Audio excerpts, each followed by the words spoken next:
Okay, now we're going to go ahead and mount the mandibular cast. So it's in the very similar manner that we did the maxillary. Wet the surface again so we get good adherence. We've put some Vaseline in the indexing notches and we've mixed up our mounting stone to the appropriate thickness. Place some stone on the mounting plate.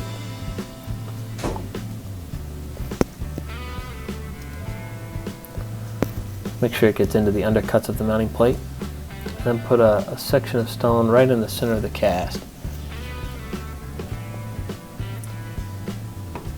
Now when I did this, I placed a little bit too much stone in the center of the cast. And you'll see I remove some in a second, but we go ahead and close the articulator down, and I can tell that I'm going to be pushing a lot of stone out, so I go ahead and remove a little bit extra that I know I'm not going to need. And I make sure I see it all the way to the guide pin. And then I go with my finger and gently remove the outer surface, just like I did on the maxillary.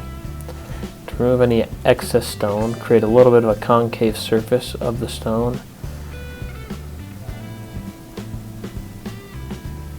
And to clean off any extra stone.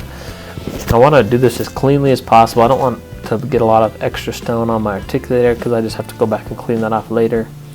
The cleaner you do this, the less work you're going to make for yourself in the long run. Hold it for 2 to 3 minutes while it sets. Now when it's completely set, I'll flip my articulator back over, right side up, and then I'll go ahead and remove my supports that are holding my maxillary and mandibular cast together. Just inspecting it to make sure it looks appropriate.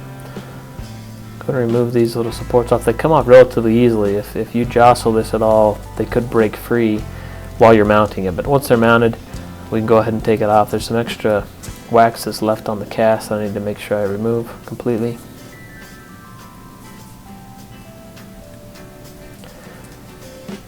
Now I can go ahead and open it. Again, I'm going to be treating this fairly gently because they're not mounted incredibly well at this point. I'm going to go back and add some more stone later that will help increase the surface area and attach the mounting stone better to the cast. To remove the cast from the mounting from the magnetic plates, I unscrew the magnetic plate, take my knife, insert it in between the magnetic plate and the mounting plate, and gently twist my knife to remove the magnetic plate. Again, it looks kind of rough, but I'm going to go and fill all this in with some more stone at the next step. We're going to do the same thing with the maxillary cast. Unscrew the magnetic mounting plate. Insert my knife, my lab knife, between the two plates. Gently twist it, lifting the magnetic plate off, and just inspecting my mount.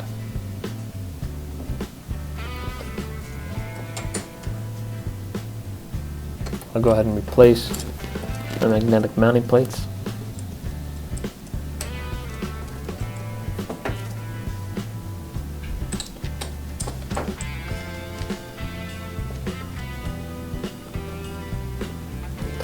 The reason why you need to keep this incredibly clean is you don't want any stone interfering anywhere with your mounting. If stone gets underneath the magnetic plates, if stone gets between the magnetic plate and the mounting plate, it can throw off your mount and throw off how the casts come together. So we need to keep things really, really clean so that we can be sure we have an accurate mounting.